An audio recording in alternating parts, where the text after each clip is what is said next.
Hey guys, tonight we begin with something a little more toothy, and not in a good way. We're diving into the gruesome, nerve-rattling world of medieval dentistry, a time when teeth were pulled with iron pliers, everyone had halitosis, and anesthesia was just a strong prayer and a mug of ale. So before you get comfortable, take a moment to like the video and subscribe, but only if you genuinely enjoy what I do here. And let me know in the comments where you're tuning in from and what time it is for you. It's always fascinating to see who's joining us from around the world. Now, dim the lights, maybe turn on a fan for that soft background hum, and let's ease into tonight's journey together. If you've ever dreaded a trip to the dentist, count your blessings, because back in medieval Europe, your dentist was probably also your local blacksmith, and your checkup came with a side of screaming. Your story as a medieval dentist doesn't start with inspiration. It starts with stench. You're born in a one-room hovel with a dirt floor, a thatched roof, and a family who believes bad breath is simply part of being alive. No one brushes their teeth. No one has a toothbrush. And soap? That's for fancy nobles and monks with skin conditions. As a baby, you gnaw on hard bread crusts and dried roots because that's what's available. Teething isn't helped with chilled rings. It's soothed with beer-soaked rags and whispered prayers. Everyone assumes crying means you're growing stronger. In reality, your gums are inflamed, and your first baby tooth will likely rot before it gets the chance to fall out naturally. By age 5, you've already seen a grown man spit out a molar during dinner and keep chewing. Your grandmother stores her pulled teeth in a pouch, for luck, and your father's smile resembles a crumbling graveyard. No one's concerned. This is normal. And then there's the breath. Oh, the breath. Every adult smells like a cave full of old cheese and regrets. Your friends don't notice because they smell the same. You, however, have a sensitive nose, unlucky for you, but the first sign that you might be destined for dentistry. At age 7, you watch the local blacksmith pull a villager's tooth with tongs meant for horseshoes. The man screams, bleeds, and thanks him afterward. You ask questions. Too many. So they hand you the rag, tell you to mop the blood, and suddenly, you're the assistant. There's no ceremony, no oath, no official title. But that day, your path is sealed. You're the child who isn't afraid of mouths, the boy who doesn't faint at blood, the one who knows how to boil pliers and bite back nausea. Congratulations. You're now the unofficial apprentice to the village's least glamorous profession. Your toys are forceps, your lessons involve pain, and your playmates are molars dropped into bowls with a dull clink. You don't dream of being a knight or a bard or even a scribe. You dream of not flinching next time someone screams in your face. And so begins your journey. Not with a white coat, but with a blood-stained apron and a very unfortunate destiny. Let's get one thing straight. Dental hygiene in the Middle Ages was a myth, and if it ever existed, it died screaming sometime around the 6th century. You, the future village tooth yanker, grow up in a world where people clean their teeth with, well, nothing. If they're fancy, and we're talking monastery-level fancy, they might chew on twigs or rinse with wine. But most people, they just let nature take its course. And nature is not kind to molars. There's no toothpaste, no floss, and no idea that sugar might be bad for enamel. Mostly because enamel isn't a word anyone's heard of. The only thing sweet peasants consume regularly is misery, though nobles do enjoy the occasional honey-glazed disaster that accelerates mouth rot with regal flair. You, growing up with an eye for teeth, begin to notice a pattern. Everyone's breath smells like something died in their mouth and brought friends. Halitosis isn't a condition, it's a fact of life. You learn to speak from a distance. You instinctively breathe through your mouth, which, ironically, only makes your own smell worse. Children lose teeth young, not from age, but from accidents, infections, or chewing on rocks hidden in bread. By age 10, most people already have 2 or 3 ghost teeth, holes where something used to live. People accept this like they accept mud on their shoes or fleas in their bedding. There are herbal remedies, of course, You might chew mint or rinse with vinegar if you can afford it. But mostly, tooth care consists of hoping the pain goes away before it spreads to your jaw and kills you. And no one talks about the gums. Gums are just red, swollen meat that bleed when touched. And that's fine, apparently. The idea of brushing them gently with a soft, bristled brush would have sounded like witchcraft. As a budding medieval dentist, you begin cataloguing this horror with fascination. You poke teeth with sticks. You learn the difference between wiggly but alive and dead but hanging on. And when someone asks what you want to be when you grow up, you say, someone who makes the screaming stop. Because in your world, there are only two kinds of smiles, the toothless and the soon-to-be. So how does one become a medieval dentist? Simple, you don't. There's no medical university, no dental license, no board exams. You learn by watching people suffer, and the best way to do that is by working under the most hands-on man in town, the barber surgeon. He's not a doctor. He's a multi-tool with blood on his sleeves. He trims beards, lances boils, sets broken bones, and amputates gangrenous limbs between breakfast and lunch. Naturally, he also pulls teeth. Because why not? And now, you're his apprentice. You sweep the floor. You hold down screaming patients. You fetch boiling water, not to clean tools, just to look impressive. Your first week you witness a leg amputation with a dull saw and a leather strap as anesthesia. You faint twice. But by week 2, you're holding a torch. By week 3, you're helping steady heads while your mentor yanks molars with blacksmith tongs. You ask too many questions, which means you're promoted to clean-up duty. Blood, pus, teeth. Your mentor is a practical man. If it's loose, pull it, he says. If it's black, pull it. If they scream, pull it faster. He teaches you that a quick extraction is better than a clean one. That infection is God's decision, not yours, and that you'll get paid more if you pretend to pray first. There's no textbook, just instinct, superstition, and repetition. You learn to recognize which tooth will come out with a twist, and which one will snap in half and leave you with a sobbing peasant and a pair of broken pliers. When things go wrong, you learn the backup plan. Blame demons, blame diet, or, in emergencies, blame the stars. Astrology is surprisingly popular in medical theory, especially when the abscess can't be drained and your patient starts foaming at the mouth. Sometimes you help with battlefield injuries. Sometimes you assist with leeches. But your mentor always makes sure you're there for tooth days. Because, as he puts it, nothing humbles a man like bleeding from the face. And slowly, you learn. Through blood, through screams, through trial and terror. You're not a healer. Not yet. But you're becoming something far more essential in the medieval world. A man who can make the pain go away, for a price. If you're expecting a tray of gleaming instruments, lined with surgical precision, you're thinking way too modern. A medieval dentist's toolkit looks like something confiscated from a dungeon. And you? You're learning to use every single piece. First, the pliers. Thick, rusted, heavy. Not made for dentistry, but for horseshoes, meat hooks, and stubborn nails. The handle smells of old sweat and iron. The grip. Questionable. But if it clamps down on something and pulls, it's considered effective. Then comes the tooth key, a twisted little crank designed to twist a tooth sideways until it pops loose. It rarely works the first time. Usually, it breaks the tooth in half, which is followed by you frantically digging out the root while your patient sobs into a burlap sleeve. You have hooks and scrapers too. One looks like a shepherd's crook, perfect for snagging stubborn fragments.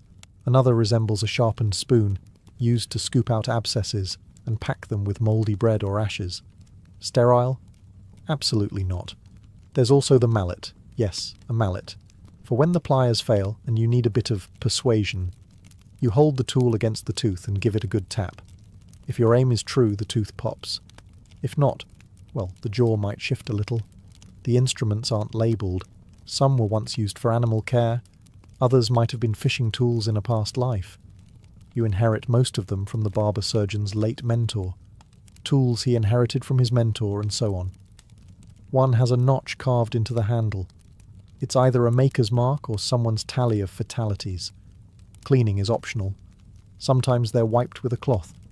Occasionally passed through a flame, not to sterilize, but to add drama.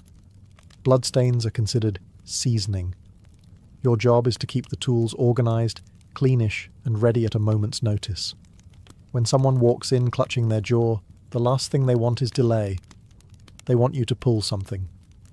Quickly, and without asking too many questions. These aren't instruments of healing. They're weapons of mercy. And in your hands, they'll decide whether a man walks out smiling or never walks out again. In the medieval world, dental science didn't exist. But theories? Oh, they had plenty. Tooth pain wasn't caused by bacteria or decay. No one knew what plaque was, and enamel might as well have been a type of prayer. So what did people believe caused those throbbing, pus-filled, jaw-splitting toothaches? Worms. Tiny, evil, invisible worms. Yes, toothworms.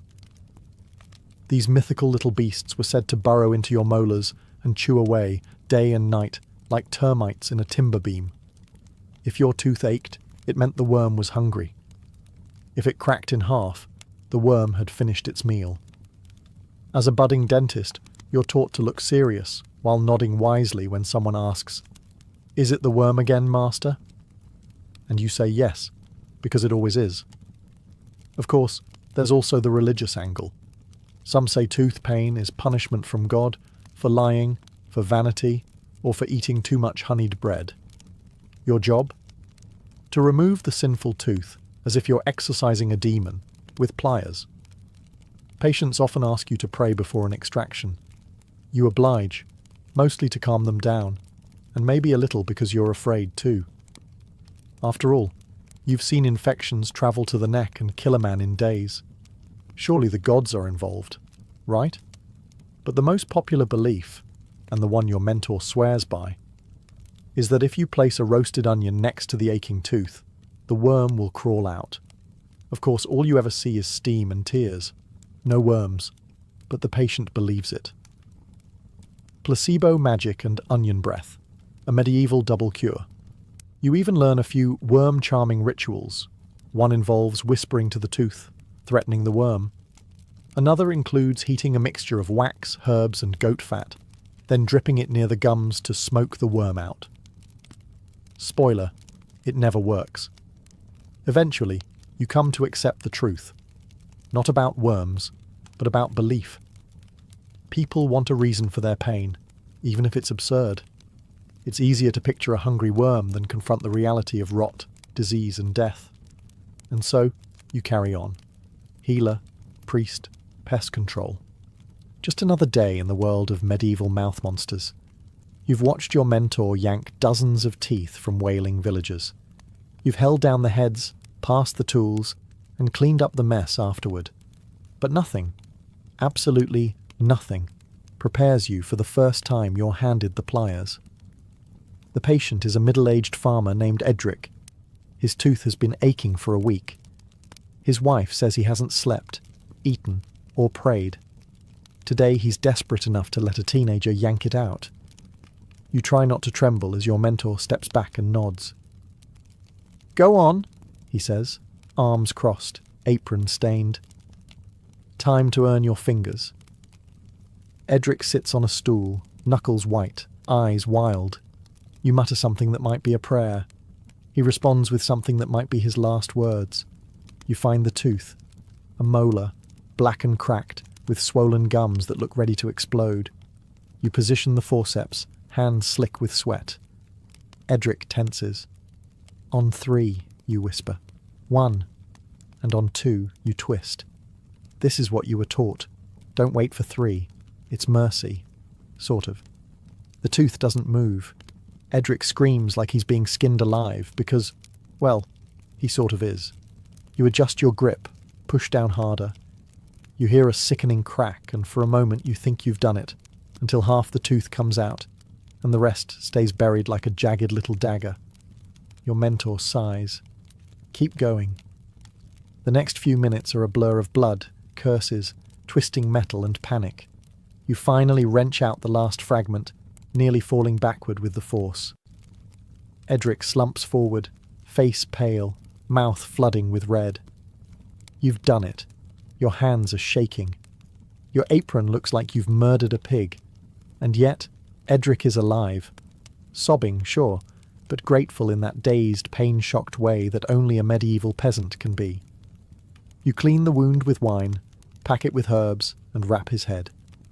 He thanks you with a bloody smile. You try not to cry or vomit. Maybe both. Later, your mentor slaps your back. "Not bad," he says. "You only cracked the jaw a little." You sleep that night with the tooth in your pocket. Your first trophy. Your first scar.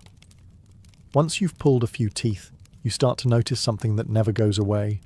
Not in the workroom, not on your clothes, not even when you dream. It's the smell. At first it creeps up on you, a faint sourness in the air.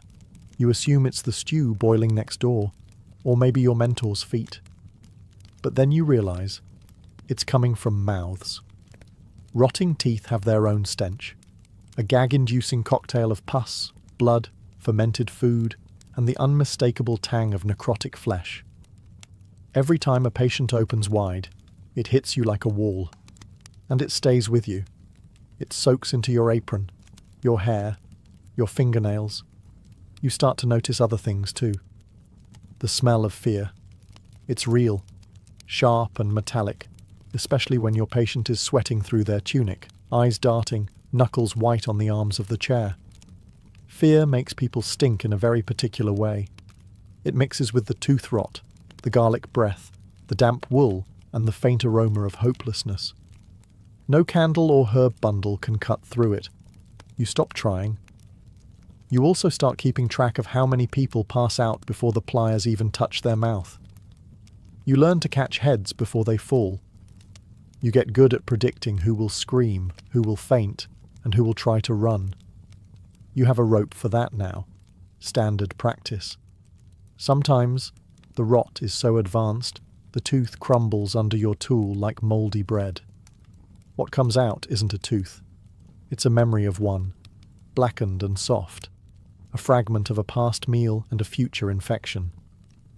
You try not to breathe too deeply, but it's no use. The smell is part of you now. You leave the workshop, and people instinctively take a step back. Children cry when you pass. You've become an olfactory omen. One day, a merchant you helped weeks ago walks past you in the market. He nods politely, then holds a cloth over his nose. You're used to it, because in this life, you don't just carry tools and bandages. You carry the scent of every open mouth you've ever reached into. And there are many more to come. By now, you've stopped seeing mouths as parts of people. You see them as battlefields, and you're sent in after the war. Every patient who sits in your chair carries a story between their lips, and it's always written in rot, blood, and broken enamel. Their mouths are disasters, caves of blackened stumps, cracked molars, exposed nerves, and gums that look like overripe fruit. Some teeth lean sideways, clinging to their neighbours like drunken soldiers. Others stand jagged and alone, yellow with age and soft to the touch. And beneath them, the gums are swollen, red, or grey with decay. You've even seen maggots, and not just once. You don't ask questions anymore. You just pry it open and assess the damage. There are teeth that wiggle when the patient breathes, others that explode into fragments the moment your tool touches them. You've seen mouths where not a single tooth remains intact, just roots poking through pus-filled craters. And then there's the infections. Sweet heavens. Boils beneath the tongue. Cysts behind the molars. Entire jaws that pulse with every heartbeat. You once drained a pocket of pus the size of a walnut. The man thanked you through tears. That was a good day. You work fast. Not for efficiency, but because the longer you look, the worse it gets. These aren't dental visits. They're triage sessions. You don't fix. You remove, scrape, and pray. You keep a bucket for discarded teeth. It fills by midday. The smell hits before the weight does. You begin to recognize people by their mouths alone. Ah, yes. the blacksmith with the abscess under his tongue, the baker whose gums bleed when he blinks, the widow with the 7 remaining roots, all pointing in different directions. It's become your normal. You try to stay detached, but every so often, someone leans back, opens wide, and what you see sends a chill down your spine. Not because it's worse than usual, but because you recognize it in yourself. That back molar throbbing at night, it looks familiar. You're not just the healer of ruined mouths anymore. You're a ticking jaw in your own chair. By now, you've stopped flinching at screams. In fact, you barely notice them. They're the soundtrack of your profession, echoing off stone walls and wooden beams like some choir of pain and regret. Each shriek is unique, some high-pitched and panicked, others low and guttural like a wounded animal. You used to offer comfort, a warm cloth, a whispered prayer, a lie about how this won't hurt much. That stopped after your 5th extraction, the one where the man bit through your glove and wept through the entire thing. Now there's no sugarcoating it. You don't have sugar anyway. Just pliers, leather straps, and the kind of emotional distance that only a medieval dentist can develop. You don't have anesthesia. You don't even have numbing herbs most days. What you have is a bottle of wine to dull the edge, and if they're lucky, someone to hold them down, preferably a spouse or a strong neighbour who doesn't mind blood on their sleeves. The process is simple. You wedge open the mouth. You locate the offending tooth. You twist, pull, or bash, depending on how stubborn it is. The patient howls, flails, cries out to saints long dead, and you keep going, because if you stop, it only gets worse. Some scream before you even touch them. Others go stiff and silent, the kind of quiet that means they're too scared to breathe. You've had people faint. You've had people vomit. You've had people soil themselves mid-procedure, and you kept working through all of it. Sometimes they scream your name. Not in gratitude, in curses. You've been called a demon, a butcher, a devil in boots. One man swore you were sent by hell to punish gluttons with iron pincers. You took it as a compliment. And afterward, most patients don't thank you. They stumble away, clutching their face, dripping blood and muttering oaths. A few nod. Fewer pay. The ones who survive with their jaw intact are the closest thing you'll get to a 5-star review. But no one forgets you. Because in a world without comfort, you're the one who trades pain for slightly less pain. And people will always scream for that. It was bound to happen eventually. You've handled dozens, maybe hundreds, of screaming, flailing patients. You've dodged knees, elbows, and even one accidental headbutt from a panicked nun. But nothing prepares you for the bite. It starts like any other procedure. A local miller, sweating and snarling through a swollen cheek, comes in holding his jaw like it's going to fall off. "Just get it out," he growls. Classic tough guy. You position him, say your usual half prayer, and start inspecting the molar. A real mess. Black, cracked, barely holding on. You don't even need the pliers yet. You just poke around with your finger to check movement. That's when it happens.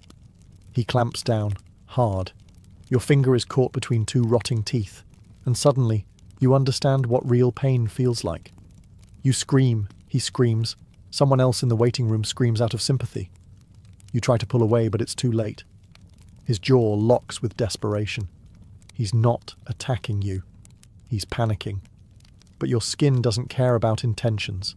It's breaking. Blood fills your glove. Your mentor rushes in, tries to pry his mouth open with the blunt end of the tooth key. It works, eventually. You stagger back, holding your hand like it's made of fire. One of your fingertips is torn, the nail half gone. Your hand swells immediately. There's no antiseptic, of course. Just wine, boiled water, and the hope that God's not in a vengeful mood today. You wrap it tight and keep going. There are still 5 more extractions on the schedule, and you need the coins. By nightfall, your hand is red and throbbing. Infection sets in fast, because, surprise, human mouths are full of horrors. You develop a fever. For 2 days, you hallucinate conversations with the Virgin Mary about molars. Eventually, you recover. Mostly. Your finger never bends quite right again, A reminder. The miller? He sends you bread once a year, guilt-ridden and toothless. From then on, you work differently, faster, more cautious, and you start using a metal probe instead of your finger to test a loose tooth. Because in your line of work, the most dangerous bite isn't the dog's. You'd think the nobles, with their silk robes and feathered hats, would have better teeth. They don't. In fact, the wealthier they are, the worse their mouths tend to be. Why? Because they can afford luxuries the poor never taste. Sugar, candied fruits, imported wines, and pastries so sweet they practically melt the enamel off your teeth on contact. You're summoned to manor houses and castles, where the floors are polished but the smiles are horrifying. Behind powdered faces and perfumed robes lurk mouths in full rebellion, abscesses the size of walnuts, gums like bruised fruit, and teeth so blackened you wonder if they've been cursed. And yet, the nobles expect grace, elegance, discretion. They sit on velvet cushions while you kneel beside them, peering into the jaws of what looks like a battlefield soaked in honey and rot. They want you to work quietly, quickly, and, if possible, without telling them exactly what you're removing. One noblewoman insists her tooth is only resting improperly. You remove it in 3 bleeding pieces. They don't scream like peasants. No, they groan theatrically. They faint with a flourish. They complain that the herbal rinse is too bitter, or the linen too scratchy. One lord demanded you stop the extraction so he could compose himself with a poem. And then there's the cosmetic dentistry, because if a noble loses a front tooth, it must be covered or replaced. You've packed gaps with wax, painted teeth with white lead, which, yes, is toxic, and once carved a fake canine from ivory that promptly fell out during a banquet. They pay well, at least. Coins, chickens, rings, even a cloak once, though it smelled like wet dog. But they also expect favours, secrets kept, and egos stroked. You don't mind. Because every time a baron or duchess opens their mouth expecting perfection, and you peer inside to see the same festering trench as any beggar in the street, it reminds you of something important. Decay is democratic. It doesn't care how rich you are. And you? You're the great equalizer. Pliers in hand, ready to remind everyone that beneath the silk and titles, they all rot the same. By this point, your reputation precedes you, but not in the way you hoped. You walk into a tavern, and conversations die. Children duck behind their mothers. A man once spit at your feet and crossed himself, muttering something about plague demons. Another carved a charm to wear around his neck to ward off your curse. You're not a hero. You're not even a healer. You're the tooth man. And that means something dark. To the villagers, you're a necessary evil, like famine or taxes. They come to you only when the pain outweighs their terror. No one visits a medieval dentist casually. They wait until they're desperate, delirious, half hollowed out by infection. Then they appear at your door, trembling, hat in hand. You try to be gentle, at first, but gentleness doesn't matter. The moment they see the pliers, the fear takes over. Some flinch when you speak. Others don't meet your gaze. The bravest ones offer a nervous smile, with whatever teeth they still have. No one celebrates your work. When you do it well, they scream. When you do it poorly, they scream more. If you save a life, it's forgotten. If you botch a pull, it's legend. One woman claims you removed the wrong tooth. You didn't. But the story spreads anyway, until you're the man who steals molars for fun. A group of boys once followed you through town singing a little song. 1 for the farmer, 2 for the priest. Hide your teeth, or he'll make a feast. You laugh because you have to. But it stings. You never wanted to be feared. You wanted to help. Still, fear has its uses. People pay faster. They listen. No one questions your price when they think you might yank the wrong tooth just to prove a point. And when someone collapses in the street from an abscessed jaw, you're the first person they call. Not because they trust you, but because you're all they've got. So you roll up your sleeves, open your kit, and step into the ring once more. You're not loved, you're not liked, but you're remembered. When the plague comes, dentistry takes a back seat to pure survival. The Black Death doesn't care about cavities.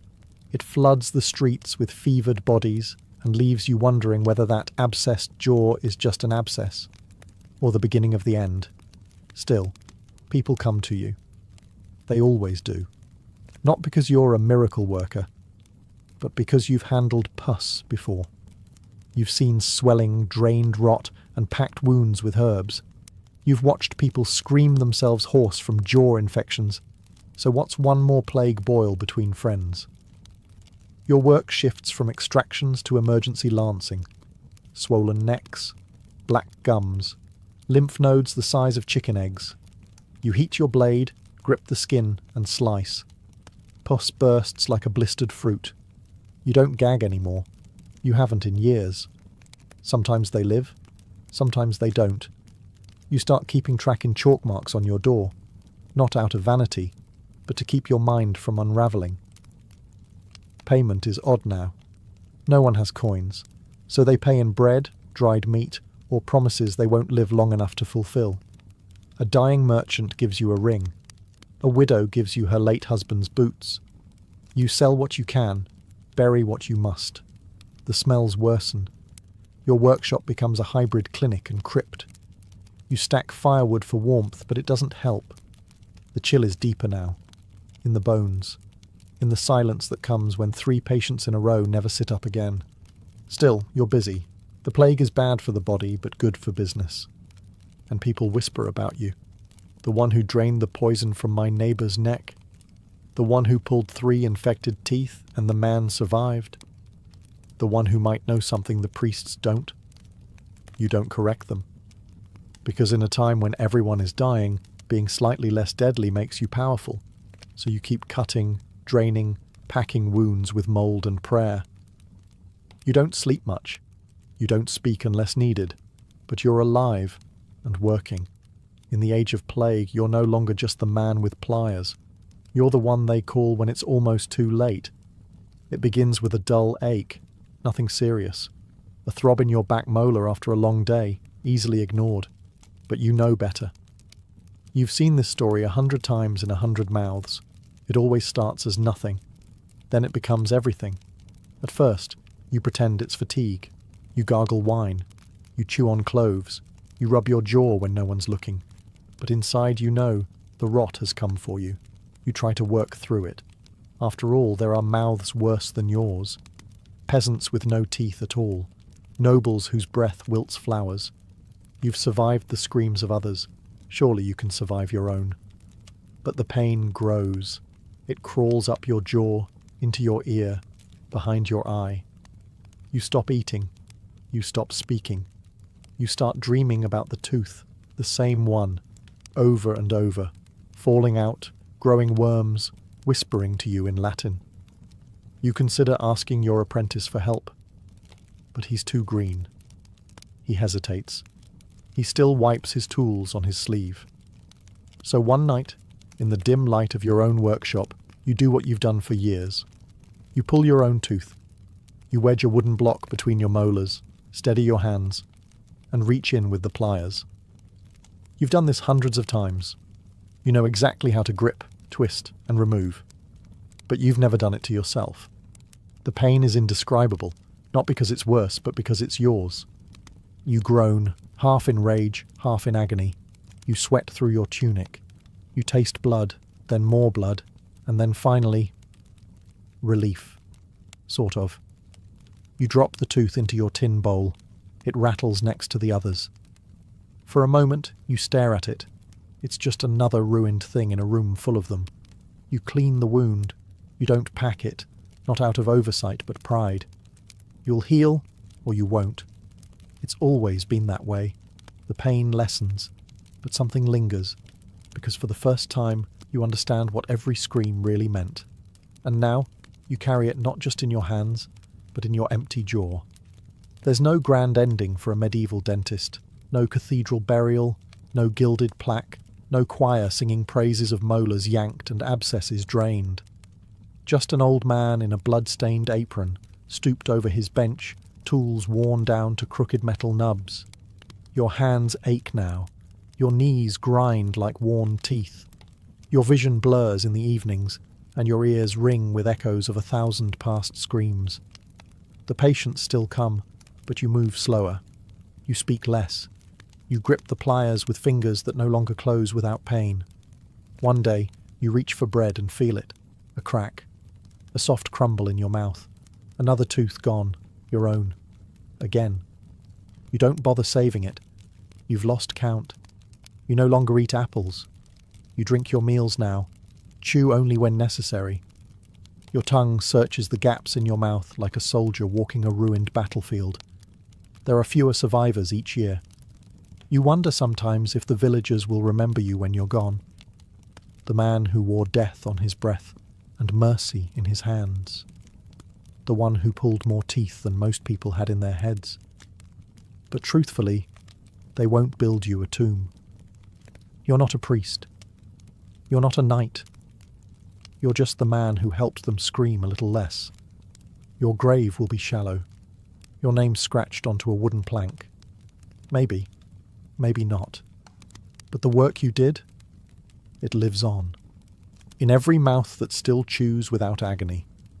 In every child who didn't die from a jaw infection. In every noble who hid their rot behind a painted smile and never once said thank you. And in the bucket of teeth beneath your workbench, a quiet monument to a life of blood, rust, and nerve. When you die, there will be no mourning procession. Just a silence in the workshop and a smell that lingers for a day too long. Eventually, someone else will pick up the pliers. Someone younger, hungrier, less haunted. The screams will return. But for now, your hands go still. Your breath fades. And somewhere in the village, a child will feel a sharp pain in their tooth. They'll ask, "Where's the man who makes it stop?" But you'll be gone. No tombstone, just gums. Before silk, before linen, before anything remotely resembling a fashion statement, there was just skin.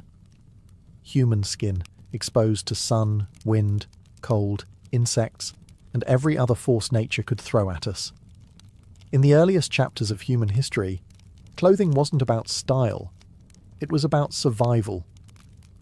The very first humans lived in harsh, unforgiving environments, and they had to get creative fast if they wanted to make it through the night. The solution? Whatever was lying around, animal hides from the hunt, flexible tree bark, woven reeds, and even grass twisted into primitive belts and skirts. It wasn't pretty, but it worked. And it was here, in this primal moment, that clothing was born. These weren't outfits. They were shields. The fur of a predator might keep you warm in winter, but it also made you smell like a meal to the next lion that came sniffing. Still, for early humans, warmth outweighed aesthetics. We wrapped ourselves in raw skins, tied them together with sinew or vines, and hoped for the best. But over time, even these crude covers started to take on symbolic meaning. The man wearing the biggest bear hide? Probably the one who killed it. The woman with the intricately woven grass skirt. Maybe she was the elder, the storyteller, the healer. Clothing began to signal more than just protection. It whispered status. The earliest archaeological evidence of clothing tools, bone needles, dates back nearly 40,000 years, suggesting we were already tailoring animal hides into more fitted garments. That's not just functional. That's thoughtful. That's human. And once we started migrating to different climates, icy tundras, sweltering deserts, humid jungles, our clothing evolved accordingly. In cold regions, layered furs and tight wrappings insulated our bodies. In hot climates, we shifted toward breathable, loosely draped fabrics. This wasn't just invention. It was adaptation. So, while it's tempting to imagine early humans running wild and free, the reality is far more practical. From the moment we began covering ourselves, clothing became our first form of technology. A quiet revolution in fibre and fur, sewn together with necessity and just a hint of early pride. And this was only the beginning. When we think of ancient Egypt, We picture pyramids, golden masks, and jackal-headed gods. But look closer, and you'll notice something else. Everyone's dressed impeccably in linen. Not silk, not wool. Linen. And not just any linen. Smooth, bleached, and immaculately pleated. Egypt's hot, dry climate made linen the ideal fabric. It was light, breathable, and could be worn in layers without trapping too much heat. Made from the flax plant, linen took serious effort to produce. First, the flax was harvested, soaked, and beaten into submission, then spun into fine threads, and finally woven into fabric. This wasn't casual wear. Linen was labour-intensive and therefore valuable. Pharaohs wore it, priests wore it, and even the dead wore it, mummified in layer after layer of carefully prepared linen wrappings. Egyptians believed clothing mattered not just in life, but in death. Your outfit helped secure your identity in the afterlife. A well-wrapped mummy wasn't just fashionable, it was spiritually fortified. Social status was literally woven into what you wore. The elite flaunted semi-transparent linen tunics, often pleated or dyed white, a colour associated with purity and divine power. Ordinary workers wore simpler kilts, sometimes little more than a wrapped cloth tied with a belt, but they too appreciated linen's cool elegance. Children often wore nothing until puberty, but even their first cloth marked a rite of passage. Jewellery, of course, completed the ensemble. Wide collars of faience and gold, lapis lazuli amulets, beaded sandals. A nobleman's wardrobe might include wigs, kohl-lined eyes, and perfumed cones melting over the head at fancy banquets. Fashion in Egypt wasn't frivolous, it was ritual, identity, and rank. Priests, who had to remain ritually clean, only wore the finest white linen, and nothing of animal origin. No wool, no leather. Clothing was not just fabric, it was spiritual armour, separating sacred from profane. Even slaves and servants had clothing suited to their tasks, though rarely with adornment. Yet whether they worked the fields or tended the palace, linen defined Egyptian fashion for thousands of years. So, while other civilizations were still bundling up in skins and wool, Egypt was pioneering one of humanity's first fabric revolutions. Smooth, sunlit, and stitched into eternity. If Egypt spun gold from flax, Mesopotamia wove its civilization in wool. In the fertile lands between the Tigris and Euphrates, the earliest city-states were also among the earliest trendsetters. Their fashion, draped robes, wide belts, and layers of wool, the pride of Sumer, Akkad, Babylon, and Assyria. Wool was more than clothing here. It was economy. Sheep were everywhere, and their fleece was essential to Mesopotamian trade, temple offerings, and taxation. In fact, temple complexes managed flocks and textile production like miniature empires. Clothing was centralized, sacred and bureaucratic, all at once. The typical outfit for men was the kaunikes, a wraparound skirt or tunic often made from tufted wool, giving it a shaggy, pelt-like appearance. At first glance, it looked like someone skinned a sheep and wore it untrimmed. That's not far from the truth. But over time, it became a stylized, ceremonial garment, even a royal one. Kings, priests, and deities were often depicted in kaunikes robes, indicating its prestige. Women's garments were similarly draped but sometimes extended to the ankles with one shoulder exposed. Practical, yet refined. These outfits weren't sewn or tailored like Egyptian linen. Instead, they were wrapped and pinned, shaped more by artistry than stitchwork. Social class dictated the details. Elites wore fine dyed wool, rich indigos, deep reds, sometimes decorated with fringe or embroidery. Servants and labourers wore coarser versions, and like in Egypt, children often went nude until a certain age. Modesty, after all, was a fluid concept in early civilizations. Mesopotamians also wore wide belts or girdles, often made of leather or wool cords, to hold their garments in place. These belts were status items, sometimes decorated with bronze studs or inscribed with names, prayers, or symbols of divine protection. Headwear was common, especially among men. Conical hats, headbands, and turbans marked identity and status. Soldiers and messengers might wear simple leather caps, while priests and royalty had more elaborate coverings. Jewellery completed the look. Earrings, bracelets and necklaces made of gold, silver, lapis, and carnelian. Even the poorest often wore at least a simple bead or amulet for protection. So while Egypt flowed with linen, Mesopotamia strutted in wool, raw, warm, and weighty with meaning. Their draped style wasn't just about fabric. It was about power, piety, and the world's first wardrobes. While Egypt mastered linen and Mesopotamia flaunted wool, the people of the Indus Valley quietly revolutionized clothing with something soft, breathable, and shockingly ahead of its time: cotton. Yes, actual spun and woven cotton. And they did it over 5,000 years ago. Centered around cities like Mohenjo-Daro and Harappa, the Indus Valley civilization left behind no grand temples or royal tombs. But it did leave hints of a highly organized, hygienic, and fashion-conscious society. Their clothing was clean, minimal, and functional, perfectly suited to the hot, humid climate of what is now modern-day Pakistan and northwest India. The evidence we have comes from terracotta figurines, seal impressions, and some impressively detailed sculptures. Men typically wore a short kilt or wrapped cloth tied at the waist, while women draped longer garments, sometimes over one shoulder. Think of it like an early ancestor of the sari. Both sexes wore minimal but elegant clothing, always suited for movement and the heat. And yes, they were the first civilization known to cultivate cotton. This wasn't just resourceful, it was revolutionary.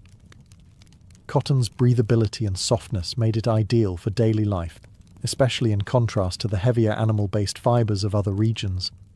The Indus people spun it, wove it, and likely dyed it using natural pigments, perhaps indigo or turmeric, both of which were available in the region. Simplicity didn't mean dullness. Many figurines show women adorned with elaborate jewellery, bangles up the arms, earrings, and beaded necklaces.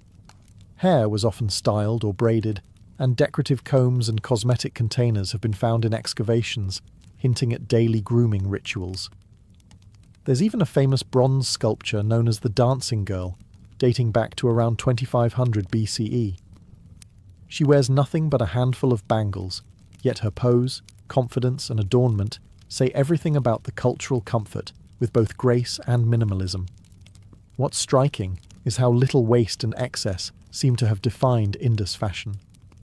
There was no obsession with grandiosity, just well-made, locally sourced, climate-appropriate clothing that fits seamlessly into daily life. No gold-studded robes or thick layers, just the elegance of clean lines and clever fabric. In the quiet streets of Harappa, fashion wasn't loud, but it was years ahead of its time. By the time the Minoans rose to prominence around 2000 BCE on the island of Crete, fashion had taken a dramatic leap from modest functionality to something far more expressive, and frankly, fabulous. The Minoans didn't just wear clothes to survive the Mediterranean climate, they used clothing to dazzle, to move, to seduce, and perhaps most importantly, to dance. Minoan clothing was light and colourful, tailored not just for heat but for visual drama. Men typically wore loincloths or kilts, sometimes elaborate with patterned sashes, other times bare-chested with tight belts to emphasise the waist. But it was the women's fashion that truly stole the show. Depictions from Minoan frescoes, such as those at Knossos, show women wearing garments unlike anything seen in other ancient cultures. Fitted bodices with flounced, layered skirts, sometimes bell-shaped, often tiered, and remarkably, open fronts that left the breasts exposed. No, not by accident. This was fashion, possibly ritual, possibly status, and certainly intentional. These corset-like tops gave women an hourglass silhouette, cinching the waist while allowing freedom of movement. The skirts swung dramatically with every step, especially during the athletic dances and religious ceremonies Minoans were famous for. Clothing here wasn't static, it was kinetic.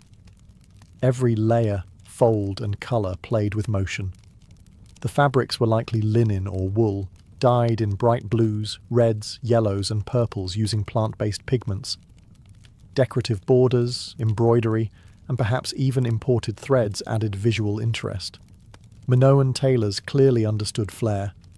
They weren't just cutting cloth, they were sculpting identity. Both men and women wore jewellery, necklaces, bracelets, and elaborate earrings, often made of gold, silver, and semi-precious stones like carnelian and turquoise.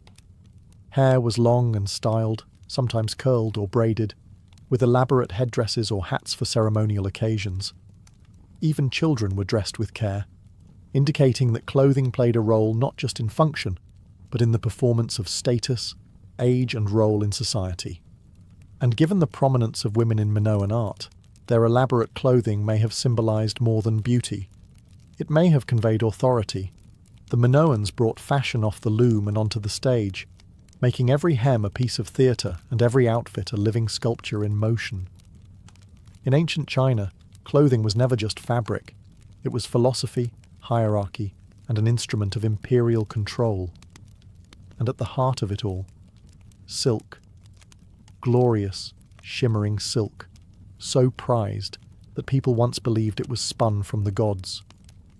In truth, it came from the humble silkworm, but the impact of its discovery would ripple across continents and centuries.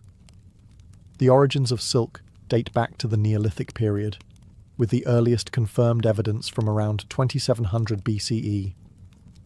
According to legend, Empress Leizu was the first to unravel a cocoon that had fallen into her tea, discovering the delicate filament within. Whether true or not, silk production quickly became one of China's most guarded secrets. Revealing how to make it? Punishable by death. By the Shang and Zhou dynasties, silk had already become the hallmark of Chinese sophistication. Unlike rough wool or stiff linen, silk flowed, light, cool, and luminous. It was ideal for the varied climates of China, and it held dye beautifully. Imperial yellows, deep reds, and bold blues were woven into intricate patterns, dragons for emperors, clouds for scholars, and waves for courtiers. Clothing became codified by class. The more silk you wore, the higher your rank. The cut, colour, and even sleeve length could signal everything from your social station to your job. Commoners were forbidden from wearing certain colours or weaves, while members of the nobility floated through palaces in robes that practically whispered power with every step. The Han Dynasty, 206 BCE, 220 CE, elevated silk to a diplomatic weapon. Bolts of silk were traded with nomads, offered as tribute, and eventually sent westward along the Silk Road, giving the route its name. Chinese clothing, especially among elites, now featured wide-sleeved robes, sashes, and multiple layers. The way a robe folded, left over right, became a matter of cultural identity. Women's fashion included high-waisted skirts, long flowing sleeves, and decorative hairpins. Men's garments emphasized grace and humility, aligned with Confucian ideals. Clothing was expected to reflect inner virtue and cosmic balance. Silk wasn't just a luxury, it was a language, soft yet absolute. In ancient China, what you wore wasn't just how you looked, it was who you were, how you thought, and where you belonged. In ancient Greece, fashion didn't scream for attention, it flowed, rapped, and whispered elegance. The Greeks weren't concerned with tailoring or stitching. Their approach to clothing was architectural, sculptural even. With a single length of cloth, they created garments that expressed movement, intellect, and grace. No scissors, no seams, just geometry, drapery, and a deep respect for form. The foundational Greek garment was the chiton, a rectangular piece of linen or wool, folded and pinned at the shoulders with brooches or fibulae, then belted at the waist. Depending on the material and drape, the chiton could be light and breezy or formal and layered. Men wore it knee-length, women ankle-length. It was a canvas of identity, adaptable to age, gender, and occasion. Over this, citizens might wear a himation, a heavier cloak wrapped over one shoulder, useful for warmth, modesty, or drama, depending on how it was worn.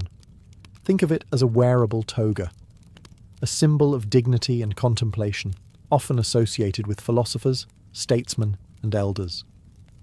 The Greeks believed that clothing should mirror inner virtue. Simplicity was celebrated. Extravagance was frowned upon, especially in Athens, where public modesty was a civic virtue. Spartan men were even stricter, often going barefoot, cloaked in coarse red wool, emphasizing austerity over appearance.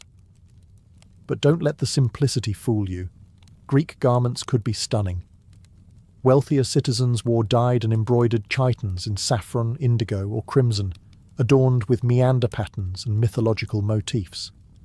Jewellery, hairstyling, and cosmetics enhanced the overall look. Women decorated their hair with ribbons, tiaras, or intricate braids. Men groomed their beards with as much pride as their rhetoric. Footwear was optional. Sandals were common, but many Greeks preferred to go barefoot, especially in temples or at symposia. Clothing wasn't just for covering. It was a conversation with society. A well-draped himation could express nobility. A dishevelled chiton might signal mourning or madness. Greek statues, often modelled after living people, preserved the folds of these garments in marble. Even gods wore chitons and cloaks, reminding mortals that beauty lay in form, not flash.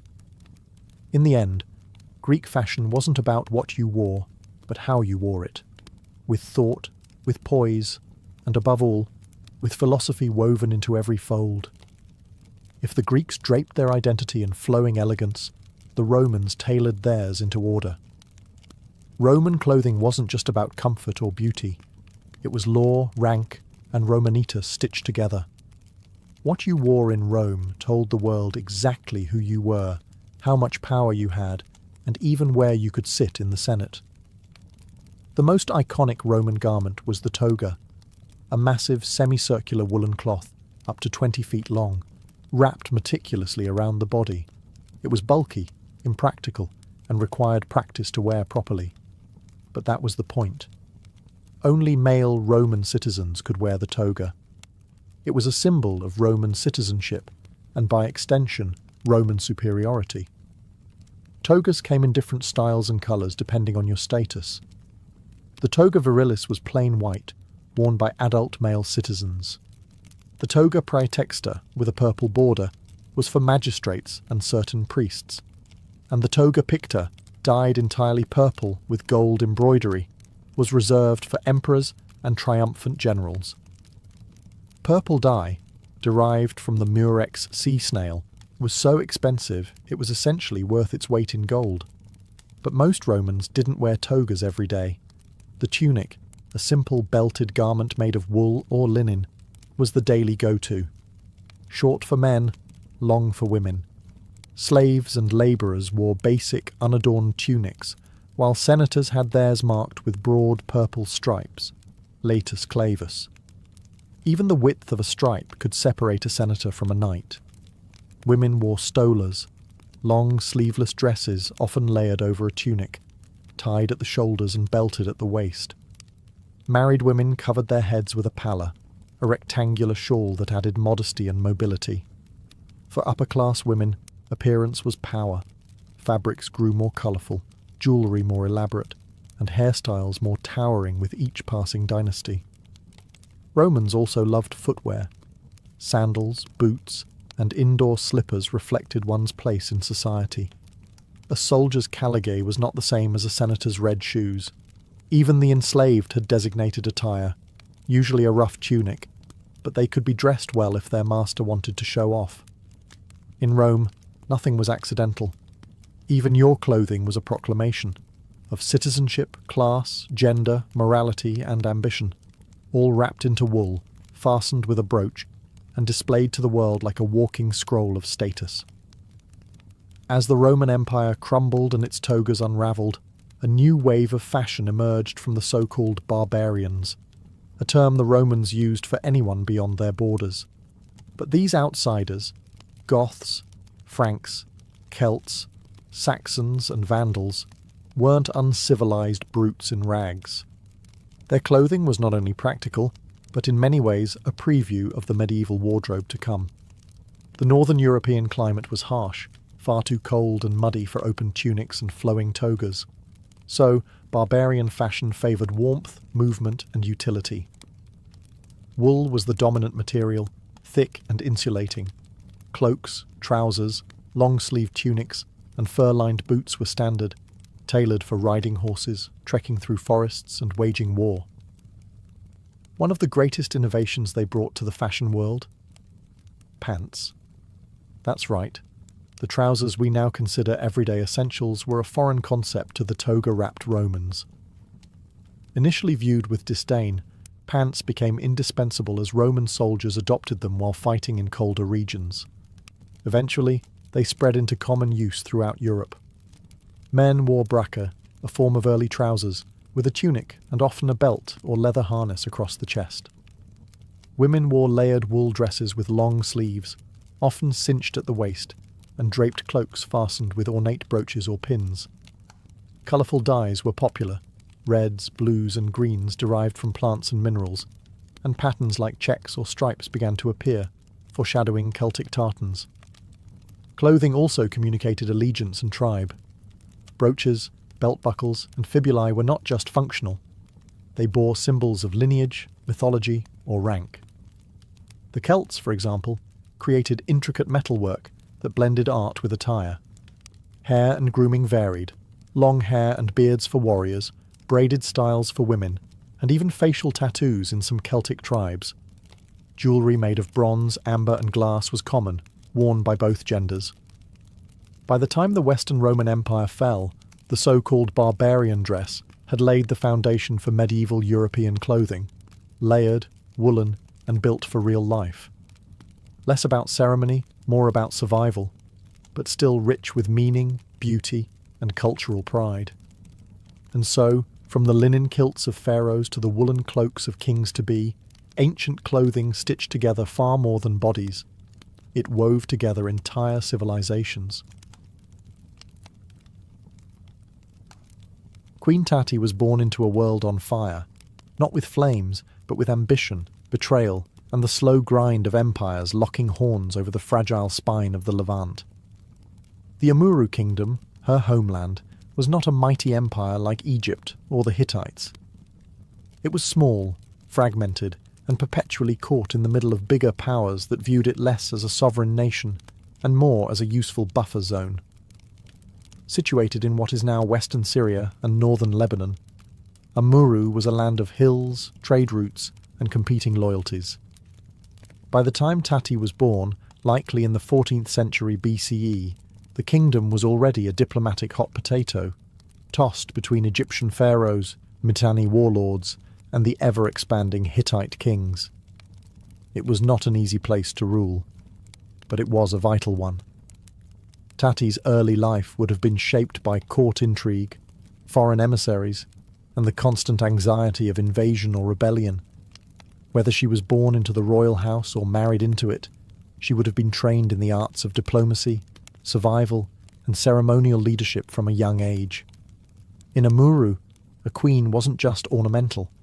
She was a negotiator, a symbol of stability, and sometimes the glue holding a divided court together. The region was in flux. The once powerful Mitanni kingdom was crumbling, losing territory and influence to the rising Hittites. Egypt, under Amenhotep III and later Akhenaten, still considered Amurru part of its sphere of influence.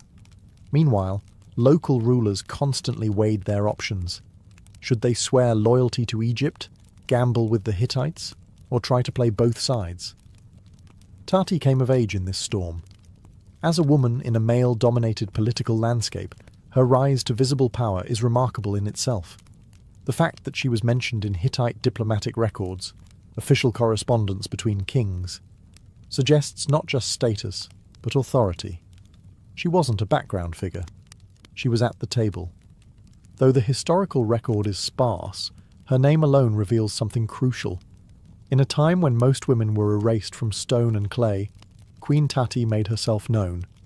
And that was only the beginning. In the world of the late Bronze Age, diplomacy was often brutal, and alliances rarely lasted longer than a harvest season.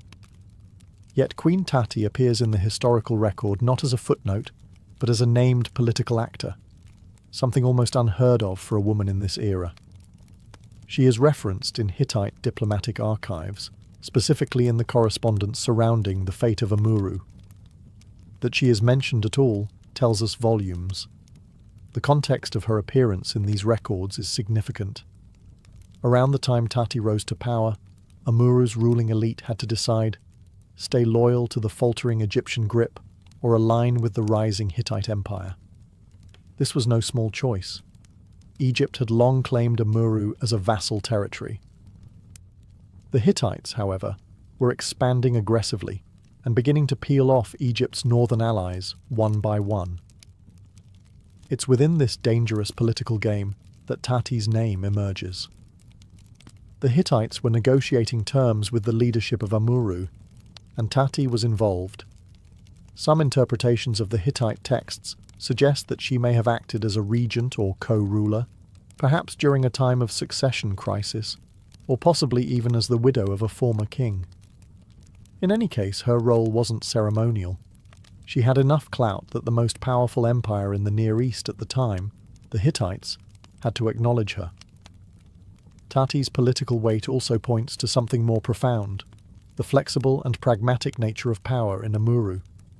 Unlike Egypt or Assyria, where royal women were largely excluded from governance, smaller kingdoms sometimes allowed, or required, queens to step in when dynastic lines faltered or political survival demanded broader alliances. We don't know what Tati looked like. We don't have statues, busts, or paintings. But in the dusty lines of clay cuneiform, we find something better: evidence of her influence. She stood in an arena of kings, ambassadors, generals, and warlords, and held her own. In an age when marriages brokered treaties and betrayal was always one banquet away, Tati's presence in diplomatic documents shows she wasn't a pawn. She was a player. To understand Queen Tati's world is to enter a whirlwind of power politics. Her kingdom, Amuru, sat like a fragile stone between three grinding tectonic plates: the Hittite Empire rising from Anatolia, Egypt reigning from the south, and the crumbling Mitanni kingdom to the east. Tati's rule unfolded in the shadow of their rivalries, each one casting a different kind of threat or opportunity. Egypt, under the late 18th dynasty, had long considered Amuru part of its imperial network. Pharaohs like Thutmose III and Amenhotep III had installed local vassals, demanded tribute, and expected obedience. Yet the Egyptian grip on the northern Levant had begun to loosen, especially during the religious turmoil of Akhenaten's reign. Egypt was distracted, vulnerable, and preoccupied with gods instead of generals. Meanwhile, the Mitanni, once a major power in the region, were rapidly deteriorating. Internal strife and military defeats had opened them to invasion from the east and north. Their former allies were watching closely. Amuru, a former Mitanni vassal, found itself increasingly isolated. Then came the Hittites, under the brilliant and ruthless leadership of Suppiluliuma I. This king wasn't content with ruling Anatolia. He had his sights set on the Syrian corridor, including Amuru. Suppiluliuma launched military campaigns deep into the Levant, breaking down Mitanni resistance and seizing one city-state after another. His goal was simple: control the trade routes, neutralize Egypt's influence, and bring strategic regions like Amuru into his orbit. This was the world Tati navigated, a triangle of power, each point burning with ambition. She could not afford missteps. Choosing Egypt risked Hittite retribution. Backing the Hittites might anger local factions still loyal to the pharaoh, and aligning with the decaying Mitanni was a gamble at best. Yet amid this storm, Queen Tati didn't vanish.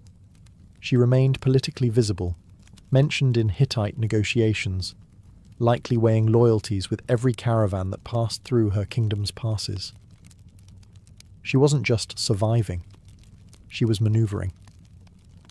Her rule, or regency, occurred during one of the most volatile eras of the late Bronze Age. And instead of being crushed by the chaos, Tati seems to have used it, not to dominate, but to endure. At some point during Queen Tati's life, a political earthquake shook the foundations of Amuru's foreign policy. The kingdom officially defected from Egypt's influence and aligned with the Hittite Empire. This decision wasn't made lightly. It redefined Amuru's place on the map, triggered Egyptian retaliation, and cemented the kingdom's role in one of the most complex diplomatic networks of the Bronze Age. The Hittite king Suppiluliuma III, a master strategist and expansionist, had already begun pulling small Levantine kingdoms into his sphere through both military might and shrewd negotiation. When Amuru's leadership, likely with Queen Tati at the centre, agreed to switch sides, the deal wasn't sealed with just words. It was formalised in a treaty. In the Hittite cuneiform archives, this treaty survives, though it centres on the male ruler of Amuru, most likely Tati's husband or relative. It's important to recognise that Tati's name appears in related diplomatic correspondence, showing she was not a silent partner. She may have played a vital role in the negotiation, especially in managing the domestic blowback and foreign expectations. The treaty spelled out key obligations. Amuru would now be a vassal of the Hittite king. In return, the Hittites promised protection, not just from Egypt, but from rival tribes and internal dissent. This was more than a handshake. It was a survival pact. Egypt did not take this betrayal lightly. Pharaoh Akhenaten viewed the shift as treason. The Amarna letters, a collection of clay tablet correspondence between Egyptian officials and their vassals, hint at diplomatic outrage and urgent demands. Tati's court must have braced for retaliation. But aligning with the Hittites was, strategically, the smarter bet. Suppiluliuma's military campaigns had shattered Mitanni power, and Egypt was slipping into religious and political instability. Tati's decision, and yes, we must call it hers too, was one of calculated realism. The treaty with the Hittites was a turning point. It gave Amuru security, but at a cost. The kingdom was no longer a neutral buffer. It had picked a side in a war of empires, and once you chose a side, there was no going back. Queen Tati didn't just witness this shift, she helped steer it. The moment Amuru allied with the Hittites, Queen Tati and her court became the eye of a geopolitical storm. Egypt was furious.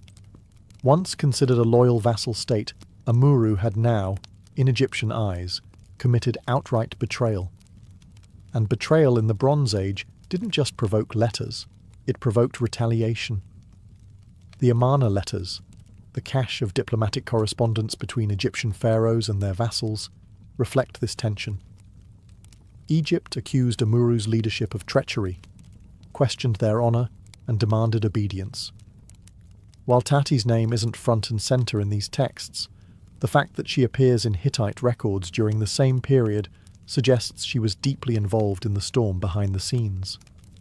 What followed was not just a clash of armies, but a battle of loyalties.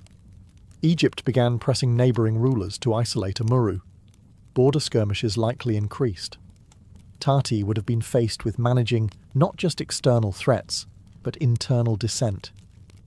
Not everyone in Amuru agreed with the pivot to the Hittites, especially those who had benefited from years of Egyptian patronage.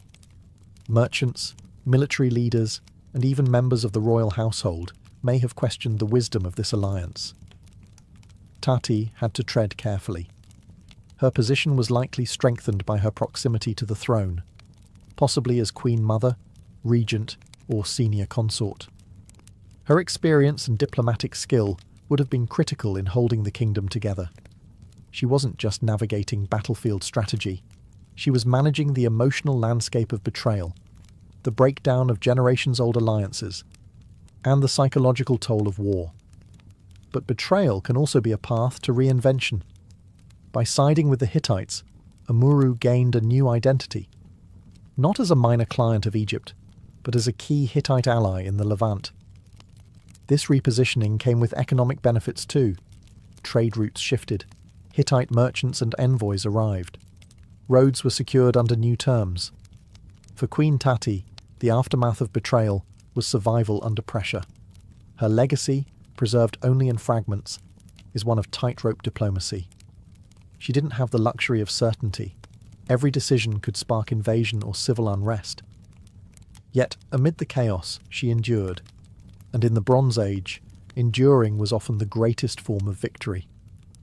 In an age where most queens were unnamed, unseen, and largely forgotten by official records, Queen Tati of Amurru left behind something extraordinary, a name carved into clay. Her appearance in Hittite diplomatic archives is more than just a footnote. It's a rare glimpse into the agency and influence of a Bronze Age woman on the world stage. Tati is mentioned in the context of treaties and letters between Amurru and the Hittite Empire, particularly under the reign of Suppiluliuma I, the master tactician of Anatolia. These records, preserved on cuneiform tablets found in the royal archive of Hattusa, show that Tati was more than a ceremonial figure. She was either directly involved in diplomatic dealings or wielded enough power that her presence had to be acknowledged. One specific letter describes the political situation in Amurru following its defection from Egypt. In it, Tati is named alongside other political actors, suggesting she had a voice in how the kingdom positioned itself, responded to crises, and managed its alliances. Was she a queen regent during a king's minority, a widow defending her late husband's legacy, or perhaps even the sole authority in a time of male absence? We can't be certain. But what's clear is that her name wasn't ornamental. It was operational. For the Hittites to mention a queen by name in their diplomatic language was not routine. It signals her recognized influence, perhaps even respect. Hittite diplomacy was cold and pragmatic. Titles weren't handed out for flattery. If Tati was mentioned, it was because she was part of the machinery of power. This is especially significant considering that most Bronze Age international correspondence was between kings. Queens were usually silent allies, referenced indirectly if at all. But Tati's presence is carved into the same documents that tracked alliances, warfare, tribute, and betrayal. Through these clay tablets, she speaks, not in her own words, but through the acknowledgement of others. That alone marks her as exceptional. She lived at a time when the world was loud with war and shifting alliances, and still, her voice made it into the record. In the bureaucratic silence of ancient empires, Queen Tati's name echoes with quiet strength. By aligning Amurru with the Hittite Empire, Queen Tati ensured her kingdom's survival, but at a cost. The alliance brought not just protection, but also oversight. And at the heart of that oversight was Suppiluliuma I, the towering Hittite king who reshaped the Near East with iron will and strategic brilliance. For Tati, navigating her kingdom's new place under his watchful eye meant walking a razor-thin line between partnership and subjugation. Suppiluliuma wasn't a passive overlord. His control of client states like Amurru was absolute in all but name. He dispatched envoys, demanded tribute, and expected compliance. Tati and her court were expected to follow the terms of their treaty to the letter, offering military support, securing trade routes, and allowing Hittite influence to permeate their administration. It's likely that Tati had to host Hittite advisors at court, perhaps even see Hittite troops stationed nearby. Her decisions, foreign and domestic, were no longer entirely her own. But she wasn't powerless. Tati's skill was not in defying Suppiluliuma, but in managing his expectations, gaining his trust, and leveraging the alliance to solidify her internal rule. Her real challenge may have come not from the Hittites, but from within. Local elites, merchants, and religious figures accustomed to Egyptian patronage may have chafed under new Hittite customs and oversight. Tati had to be the buffer, appeasing her powerful overlord while quelling discontent at home.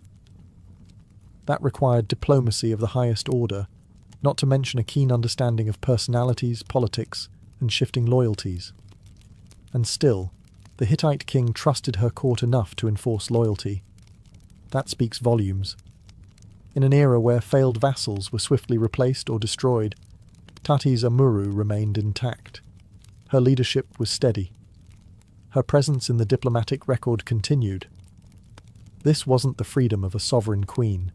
it was something far more precarious. The role of a broker between empire and people, survival and autonomy. And few played that role better. Tati lived in Suppiluliuma's shadow, but she wasn't eclipsed by it. She understood how to bend without breaking, and in the brutal calculus of Bronze Age politics, that was a triumph in itself. Queen Tati's survival in the historical record is rare, almost miraculous. The Bronze Age wasn't known for preserving the names of women, let alone their accomplishments. Yet Tati's name endures, inscribed in Hittite diplomatic texts, not as a wife, not as a shadow behind a king, but as a participant in statecraft. Her legacy, though faint, shines in contrast to the silence surrounding so many other women of her time. The late Bronze Age was filled with royal women whose influence was quietly immense. Queens of Egypt like Tiye and Nefertiti, or Hittite royal women like Pudu-Hepa, who would rise decades later to become a formidable co-ruler. But most of these women were either from powerful dynasties or married to dominant kings. Tati, by contrast, came from, or operated within, a regional buffer state, constantly caught between conquest and collapse. That makes her presence in foreign archives even more remarkable. We don't have monuments or statues of Tati, no gold death mask, no temple with her face carved in stone. Her kingdom was not one of monumental architecture, but of diplomatic survival, held together with treaties, strategic marriages, and compromise. Her legacy is written not in marble, but in baked clay tablets, fragile, easily lost, yet somehow still whispering her name through time. She stands as a rare example of a Bronze Age woman who held power during a time of immense geopolitical change. Tati may have been a queen regent, a ruling consort, or the widow of a king, but whatever her title, she wielded actual influence. She navigated wars between superpowers, betrayal from former allies, and the shifting sands of Near Eastern politics without losing her grip on power. And even more importantly, her story challenges the notion that ancient women were always passive figures behind male rulers. Tati was neither passive nor forgotten. She was named, recorded and remembered, however briefly, by scribes who usually wrote only of kings. Her story reminds us that history is often unfair in its memory, but not always blind. Some voices, even faint ones written in clay, can still echo through the ages. Queen Tati's final years are cloaked in silence. The records that mention her fall away, and the clay tablets that once preserved her name give way to more ominous signs. The signs of a world beginning to unravel. The late Bronze Age was drawing to a close, and with it the intricate network of diplomacy, trade, and royal alliances that had held the region together for centuries. We do not know how or when Tati died. There is no mention of her burial, no inscription boasting of her accomplishments, but we know that Amuru, like many other city-states and kingdoms of the time, was about to be swept into the chaos of what modern historians call the Bronze Age collapse, a mysterious, decades-long period of destruction, depopulation, and cultural fragmentation. Between 1200 and 1150 BCE, the great powers of the ancient world fell like dominoes. The Hittite Empire crumbled, the Mycenaean palaces in Greece were abandoned, cities burned from Anatolia to Canaan. The cause? Scholars still debate it. War, famine, drought, earthquakes, internal revolt, or the sudden appearance of the mysterious sea peoples. Most likely, it was all of them at once, a perfect storm of disaster. Amuru, caught between the dying Hittites and a resurgent Egypt under Ramses III, would not escape unscathed. Its strategic location, once a blessing, now became a curse. Armies passed through. Supply lines dried up. Alliances disintegrated. The political chessboard where Tati had once moved carefully was upended. The board flipped, the pieces scattered. And yet, the fact that we know her name at all is extraordinary. Tati may have vanished from history's centre stage, but she lived, and likely ruled, through one of the most dangerous and pivotal periods in ancient history. Her decisions, her alliances, and her survival strategy left ripples that were felt long after she disappeared from the record. In the end, Queen Tati was not part of a glorious conquest or a sweeping dynasty. She was something rarer, a political survivor in a collapsing world. And though her legacy lies buried beneath ruins and faded into crumbling clay, her name remains, defiant, dignified, and unforgettable. A queen without a tombstone, but not without memory. Long before the drills and dynamite arrived, the mountain now known as Mount Rushmore stood in quiet majesty, untouched by chisels or presidents. To most Americans in the early 20th century, it was just another granite peak in the rugged Black Hills of South Dakota. But to the Lakota Sioux, it was sacred. They called it Paha Sapa, the heart of everything that is, a spiritual center, not a stage. The Black Hills had been granted to the Lakota in the Treaty of Fort Laramie in 1868, a legal promise that the land would remain theirs forever. But forever proved brief. After gold was discovered in the region just years later, prospectors flooded in, and the US government reneged on the treaty. The hills were seized, and the Lakota were pushed aside. Their sacred spaces sold, mined, and eventually dynamited. By the 1920s, the United States was craving myth.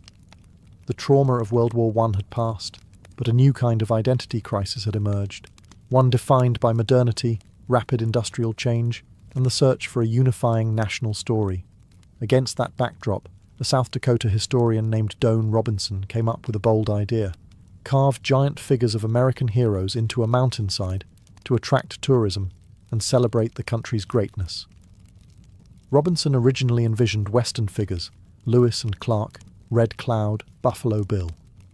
But once Gutzon Borglum, a fiercely ambitious sculptor with a love for grandeur and nationalism, joined the project, the scope shifted.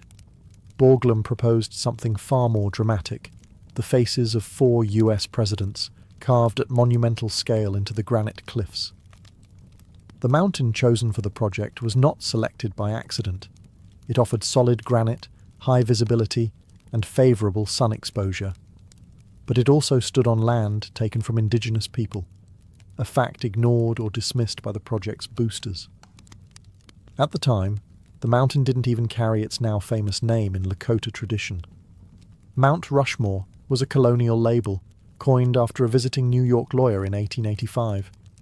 The land, once full of tribal stories and ancient rhythms, was about to become something else entirely: a monument to empire, ambition, and the American mythos.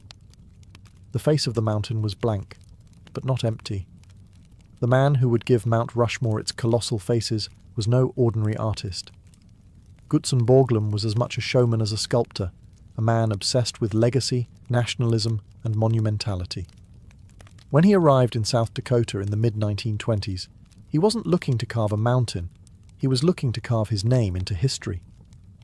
Born in 1867 to Danish immigrants in Idaho, Borglum studied art in Paris and was heavily influenced by classical sculpture and the romantic nationalism of 19th century Europe. He admired size, symbolism, and the idea that art should inspire civic pride. His work had already appeared in public spaces across the US, and he had earned a reputation for bold, large-scale projects. But it was his brief, controversial involvement with the Confederate Memorial at Stone Mountain in Georgia that defined much of his early fame and notoriety.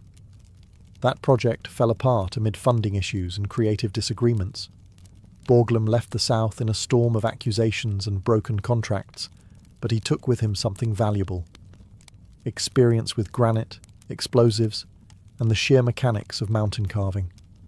When South Dakota's Doane Robinson came calling with his idea to boost tourism through monumental sculpture, Borglum saw an opportunity to start over, bigger, and this time under his full artistic control. But Borglum didn't want to carve regional heroes. He saw something grander, a shrine to American democracy, featuring presidents who, in his view, shaped the nation's destiny. He chose George Washington, Thomas Jefferson, Abraham Lincoln, and Theodore Roosevelt, each representing a different pillar of the Republic. founding, expansion, preservation, and development. Borglum's involvement transformed Mount Rushmore from a state-level tourism gimmick into a federal monument project. He had powerful connections. Even President Calvin Coolidge gave his blessing. And he knew how to secure funding, attract media attention, and pitch patriotic symbolism. For Borglum, art was a tool of myth-making. But his vision was also wrapped in controversy. He held strong nationalist beliefs, and his past flirtations with white supremacist organizations like the Ku Klux Klan during the Stone Mountain Project have cast a long shadow over his legacy. Still, his skill was undeniable, and when he looked at the Black Hills, he didn't see rock. He saw immortality waiting to be carved. Mount Rushmore was never sculpted with hammers and chisels alone. It was blasted, drilled, and jackhammered into existence with precision and violence.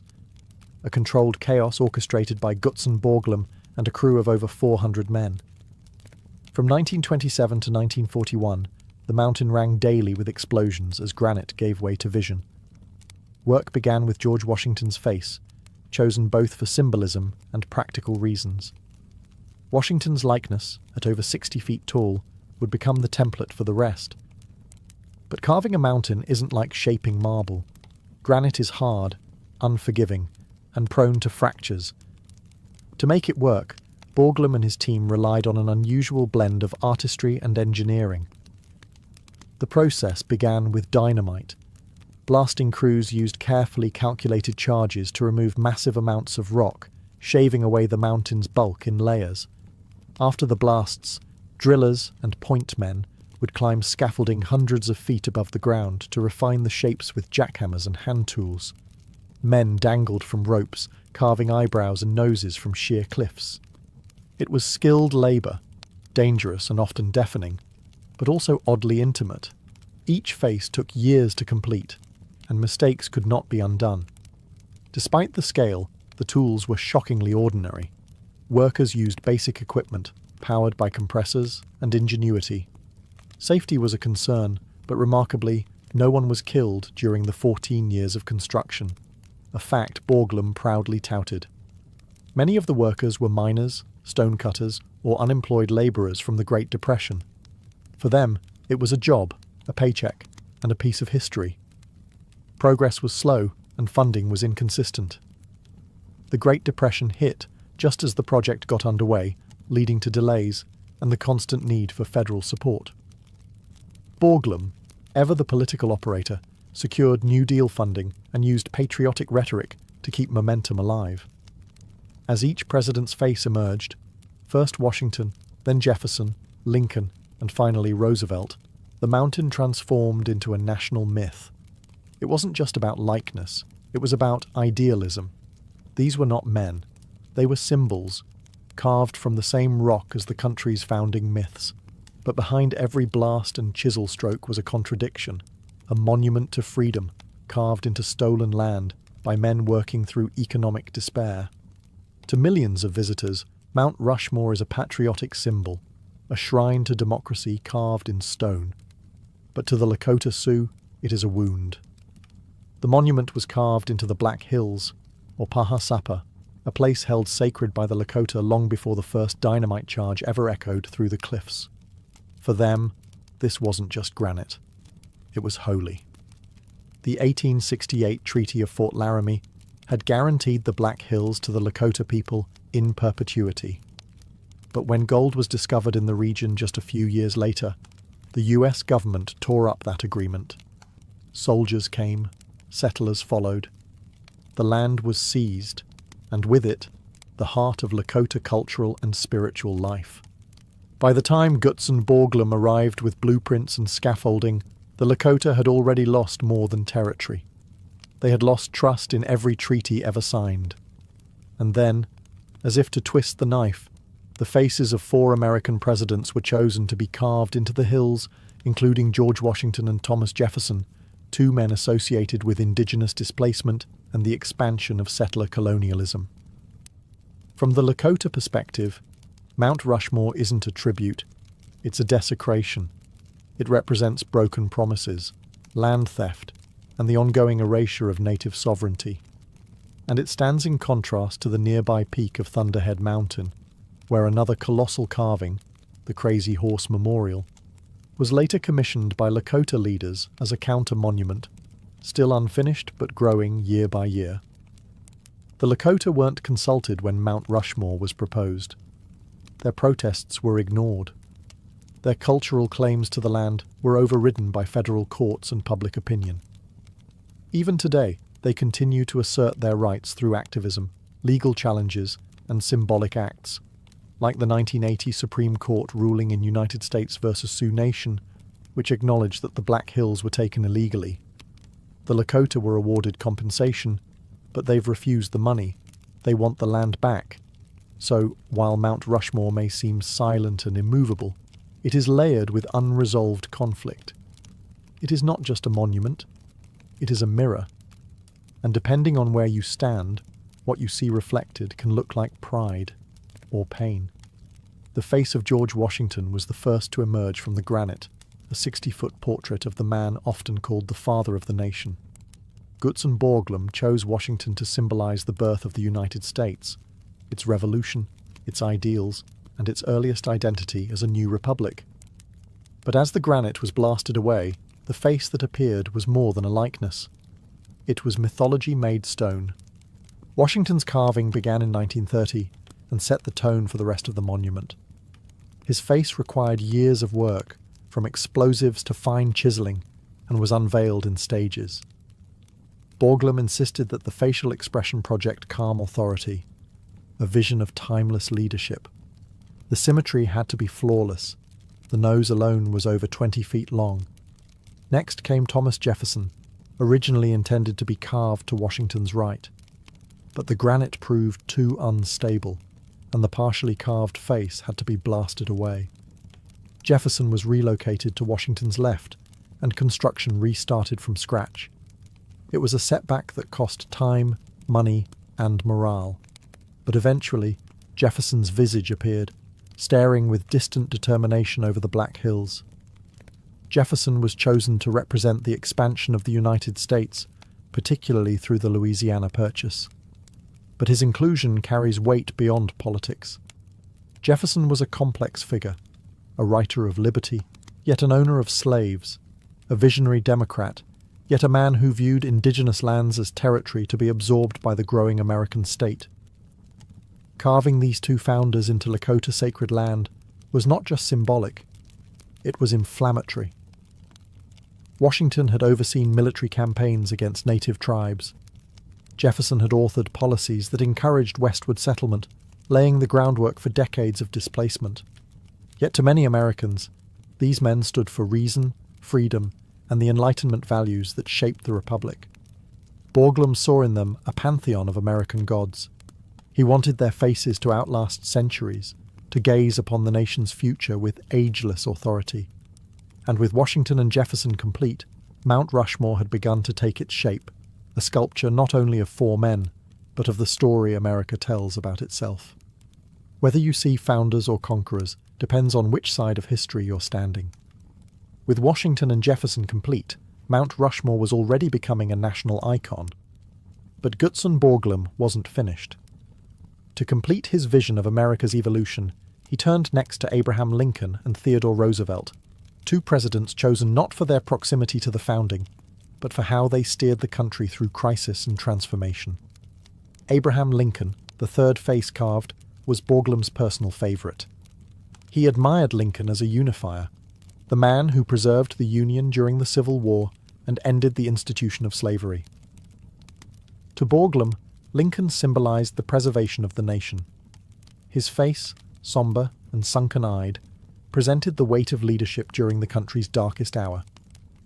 Carving Lincoln's face into the granite took years, from 1937 to 1939, and required immense attention to detail.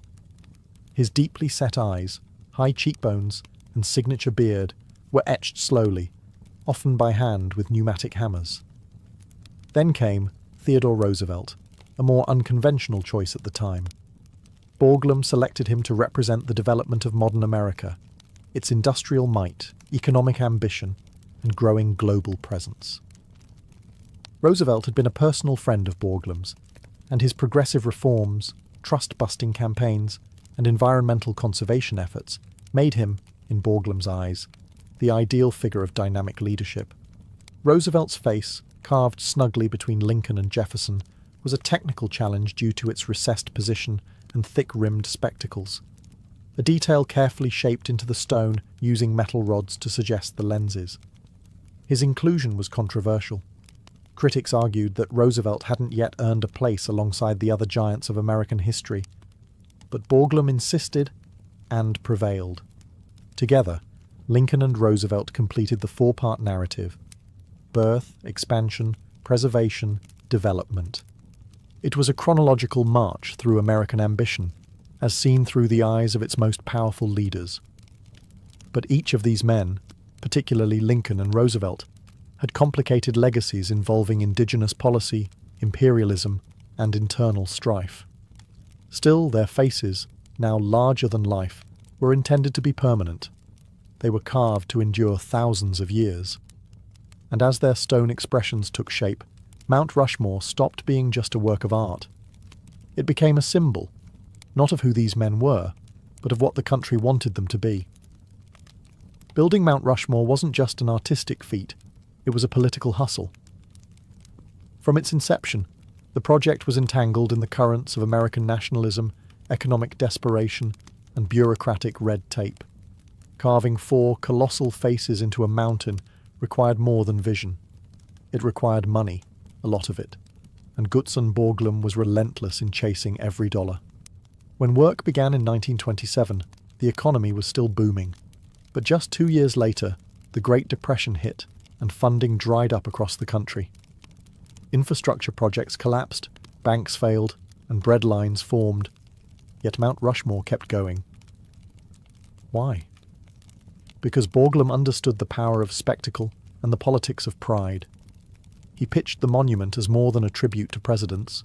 He sold it as a shrine to democracy, a symbol of hope in a time of despair. He lobbied Congress, courted presidents, and spoke to anyone who would listen. Borglum wasn't just an artist, he was a propagandist, and Mount Rushmore was his stage. In the 1930s, the federal government, under Franklin D. Roosevelt and the New Deal, began pouring money into public works. Borglum secured federal funds through the National Park Service, which transformed the monument from a regional curiosity into a national project. The idea of carving American greatness into a mountain suddenly became an economic lifeline, creating jobs, boosting tourism, and stirring patriotic feeling. But the fundraising process wasn't smooth. Borglum clashed constantly with oversight boards, resisted creative compromises, and demanded full artistic control. He often exaggerated progress to secure more money and even tried to expand the project beyond the four faces, proposing full torsos, an entablature, and a grand hall of records behind the heads. These were never completed. Public support was mixed. Many were proud, seeing the project as proof that America could endure and build even in hard times. But critics saw it as wasteful, especially when people were starving. Others questioned the political motives behind choosing these particular presidents, all white, all male, all emblematic of expansionist policies. Still, the money kept coming. The dream, though expensive and flawed, marched on. For Borglum, every dollar raised was a vote of faith, not just in his monument, but in the American myth it was meant to immortalize. By the late 1930s, Mount Rushmore was taking shape. 3 presidents complete, a 4th underway, and the scaffolding still rising. But then, in March of 1941, the monument's creator, Gutzon Borglum, died suddenly from complications following surgery. He was 73 years old. The man who had dreamed, fought, and blasted this vision into stone was gone, and the project was left without its driving force. Borglum's death sent a wave of uncertainty through the project. He hadn't just been the sculptor. He had been the architect, the fundraiser, the public face, and the visionary who tied it all together. Without him, there was no one who held the same combination of artistic clarity and political savvy. There were blueprints, yes. There were plaster models. But the energy was gone. His son, Lincoln Borglum, took over the project, a quiet, dedicated man who had worked under his father's supervision for years. He was capable and committed, but far less grandiose. While Gutson dreamed of full torsos, inscriptions, and elaborate finishing details, Lincoln took a more practical approach. With time running out and funding tight, he focused on completing Roosevelt's face and securing the site. Then came another blow: World War II. As America turned its attention overseas, priorities shifted. Federal funding was reallocated to the war effort. National sentiment moved from monuments to mobilization. Suddenly, there were more urgent things to build than statues. By October 31st, 1941, the work officially stopped. The carvings were left as they were, incomplete by Borglum's original design, but still monumental. The planned Hall of Records, meant to house American documents and ideals, remained a hidden chamber behind Lincoln's head, unfinished and unused. Only decades later would a sealed repository of historical documents be placed there. And yet, even in its incomplete state, Mount Rushmore stood as a finished idea. 4 presidential faces gazed out over the Black Hills, not quite what Borglum had envisioned, but powerful enough to become an icon. Borglum's death changed the mountain. It froze the dream in place. The monument, once alive with ambition, became solid, static, and silent, much like the stone it was carved from. Today, Mount Rushmore looms as one of the most recognizable landmarks in the United States, a towering symbol of national pride, tourist fascination, and political complexity. To some, it is a breathtaking celebration of American ideals. To others, it is a painful reminder of the cost of empire. Its meaning shifts depending on who you ask. More than 2 million people visit the site each year, gazing up at the 60-foot faces of Washington, Jefferson, Lincoln, and Roosevelt. They come for photographs, for patriotism, and for the sheer awe of the engineering. But beneath the surface, the legacy of Mount Rushmore is far from simple. The monument has become a lightning rod in conversations about history, race, land rights, and national identity. Critics argue that it glorifies presidents who oversaw the expansion of the United States at the direct expense of Native American nations, carving their faces into Lakota sacred land that was seized in violation of federal treaties, is seen by many as a lasting injustice. For the Lakota, Mount Rushmore is not a monument to liberty. It's a scar. At the same time, the monument has been fiercely defended by those who see it as a testament to American perseverance, a product of ingenuity and grit during the Great Depression, and a tribute to leadership. It has appeared in films, advertisements, textbooks, and political rallies, often as a shorthand for America itself. Even presidents have weighed in. Ronald Reagan called it a monument to American exceptionalism. Barack Obama visited the site and acknowledged its beauty while noting its contradictions. Activists have protested there. Tourists have proposed marriage there. It is a place of pilgrimage, both sacred and contested. Meanwhile, the unfinished Hall of Records, tucked behind Lincoln's head, now holds copies of the Declaration of Independence, the Constitution, and a short biography of Borglum. They rest in a titanium vault, sealed inside a mountain, meant for future civilizations to find. In the end, Mount Rushmore is not just a sculpture. It is a story, carved in granite, edited by history, and debated with every generation. A national myth, towering and incomplete, just like the country it was meant to represent.